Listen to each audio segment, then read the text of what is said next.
is the study of living things. It encompasses the activities of life and the genetic basis for the inheritance in organisms. Biology also includes the study of evolutionary relationships among the organism and the diversity of life on the earth. Locomotion. Movement is one of the significant features of living beings. Animals and plants exhibit a wide range of movements. Streaming of protoplasm in the unicellular organisms like amoeba is a simple form of movement. Human beings can move limbs, jaws, eyelids, tongue, etc. Some of the movements result in a change of place or location. Such voluntary movements are called locomotion. Muscles. There are three types of muscles in our body. Firstly, skeletal muscle. Secondly, smooth muscle. Thirdly, cardiac muscle. Skeletal muscle. The skeletal muscle is one of the three major muscle types, the other being cardiac muscle and smooth muscle. It is a form of striated muscle tissue which is under the voluntary control of somatic nervous system. The most skeletal muscle are attached to the bones by bundle of collagen fibers known as tendons. Visceral muscle. Visceral muscle tissue or smooth muscle is tissue associated with the internal organs of the body, especially those in the abdominal cavity. As with any muscle, the smooth, involuntary muscles of the visceral muscle tissue, which lines the blood vessel, stomach, digestive tract, and other internal organs, are composed of bundles of specialized cells that are capable of contraction and relaxation to create movement. Cardiac muscle. Cardiac muscle is one of the three types of vertebrate muscles, with the other two being skeletal and smooth muscles. It is an involuntary striated muscle that consists the main tissue of the walls of the heart. Cardiac muscle tissue works to keep your heart pumping through the involuntary movements. This is one feature that differentiates it from skeletal muscle tissue, which you can control. It does this through specialized cells called pacemaker cells. These control the contraction of your heart. Muscle contraction. Muscle contraction is the activation of tension generating sites with muscle fibers. In physiology, muscle contraction doesn't necessarily mean muscle shortening or because the muscle tension can be produced without changes in muscle length, such as when holding heavy book or a dumbbell at the same position. The termination of the muscle contraction is followed by muscle relaxation, which is a return of the muscle fibers to their low tension generating state. Skeletal system. The human skeleton is the internal framework of the human body. It is composed of around 270 bones at birth. This total decreases to around 206 bones by adulthood, after some bones get fused together.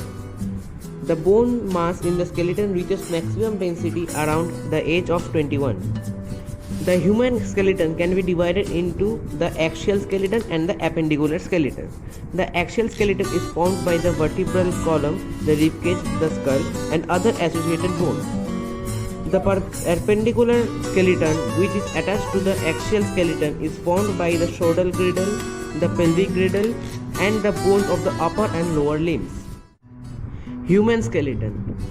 There are two parts of human skeleton, the axial skeleton and the appendicular skeleton. The axial skeleton consists of the skull, the vertebral column, and the ribs. The appendicular skeleton consists of the shoulder girdle, the pelvic girdle, and the limbs. The skull. The human skull is the bony structure that forms the head in the human skeleton. It supports the structures of the face and forms a cavity for the brain. Like the skulls of the other vertebrates, it protects the brain from severe injuries.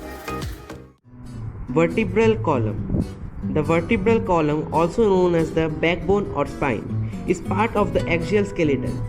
The vertebral column is the defining characteristics of a vertebrate, in which the notochord found in all chordates has been replaced by a segmented series of bone vertebrae separated by invertebral discs. The vertebral column houses the spinal canal, a cavity that encloses and protects the spinal cord. Ribs and rib cage. The rib cage is the arrangement of ribs attached to the vertebral column and sternum in the thorax of most vertebrates that encloses and protects the heart and lungs. In humans, the rib cage, also known as thoracic cage, is a bony and cartilaginous structure which surrounds the thoracic cavity and supports the shoulder girdle to form the core part of the human skeleton. A typical human rib cage consists of 24 ribs in 12 pairs. The sternum and xiphoid process, the costal cartilages, and the 12 thoracic vertebrae. Shoulder girdle. The shoulder girdle or the pectoral girdle is the bone in the appendicular skeleton which connects to the arm on the each side. In humans, it consists of the clavicle and scapula. In those species with 3 bones in the shoulder, it consists of the clavicle, scapula, coracoid. Limbs. In the human body, the arms and the legs are commonly called the upper limbs and lower limbs, respectively, to include part of the shoulder and hip girdles. Arms and legs are connected to torso or trunk. Disorder of muscular and skeletal system. Firstly, myasthenia gravis, autoimmune disorder affecting the neuromuscular junction leading to fatigue, weakening and paralysis of skeletal muscle. Secondly, muscular dystrophy, progressive degeneration of skeletal muscle, mostly due to genetic disorder. Thirdly, tetany, wild contractions in muscle due to low calcium ions in body fluid.